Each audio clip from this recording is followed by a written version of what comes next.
Bom, primeiro aspecto, olha só o que você precisa entender. Vamos analisar agora a resposta da leptina. Lembra? Quem é a leptina? Nós vamos estudar mais isso de maneira aprofundada, tá bom? A leptina é uma adipocitocina, ou seja, uma proteína que o próprio tecido adiposo libera. Qual é a função da leptina? A leptina tem várias funções, mas uma principal é ir e atuar no sistema nervoso central, lá no hipotálamo, inibindo a fome, inibindo neuropeptídeo Y e gene AGOT. A leptina também atua no aumento do gasto calórico. Como? Quando aumenta a liberação de leptina, nós temos elevação da estimulação simpática, liberação de catecolaminas, e essa resposta de catecolaminas vai gerar até um aumento da lipólise, que depois nós vamos entender o que significa isso. Mas então repare que a leptina é boa. A leptina é boa. Quem libera ela? Tecido adiposo. Ela, além de aumentar o gasto calórico, ela faz a inibição da fome. Aí você pode até perguntar, olha só, olhar para a leptina, você pode perguntar, pera, deixa eu ver se eu entendi. A leptina, ela é boa. A leptina ela é boa porque ela inibe a fome. Show de bola. Quem libera a leptina é o tecido adiposo.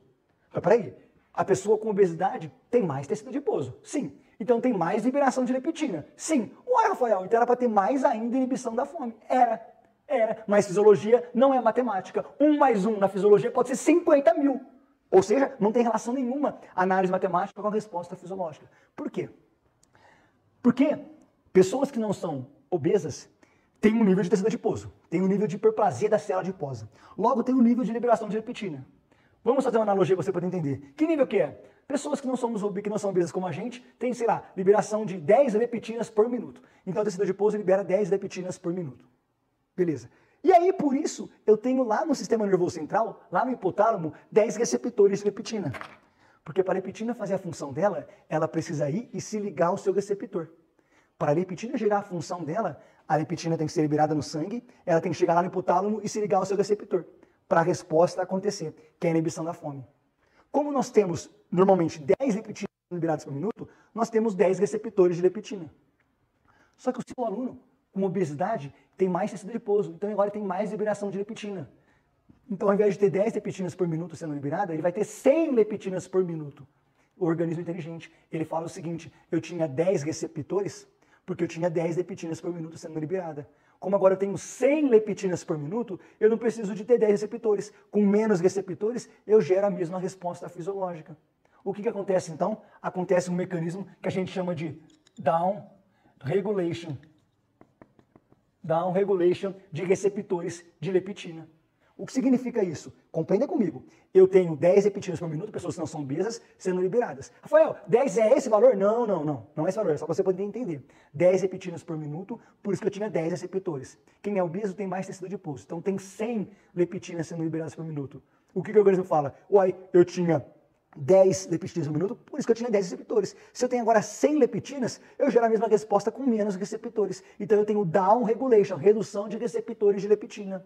Então agora, ao invés de ter 10 receptores, eu vou ter agora 5, 6 receptores de leptina. Menos receptores de leptina, menos leptina para se ligar. Menos inibição da fome. Aí você pode até perguntar, Rafael, tudo bem, mas ainda assim vai ter leptina se ligando a menos receptores, mas ainda vai ter. Só que o tecido adiposo, principalmente o tecido adiposo abdominal, secreta diversas citocinas inflamatórias que geram todo um transtorno para o organismo, como por exemplo o TNF-alfa que nós vamos entender.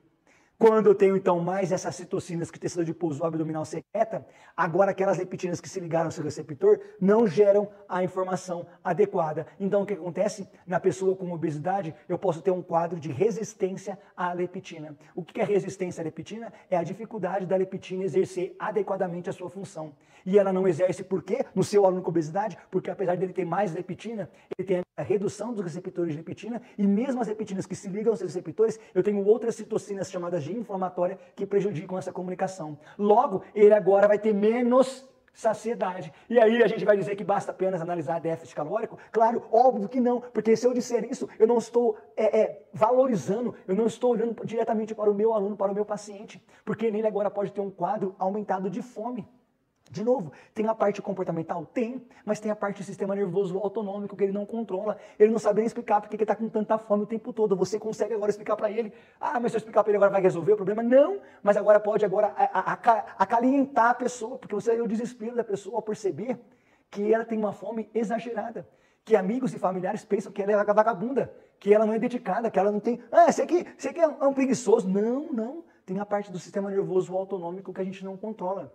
Por isso nós precisamos entender, por enquanto foi o olhar da leptina. Porque a leptina, ela é boa, mas no obeso, repito, não está gerando a função dela. Logo, não vai ter a função dela adequadamente, não vai ter a inibição da fome como deveria, e não vai ter agora o aumento do gasto calórico que ela proporcionaria.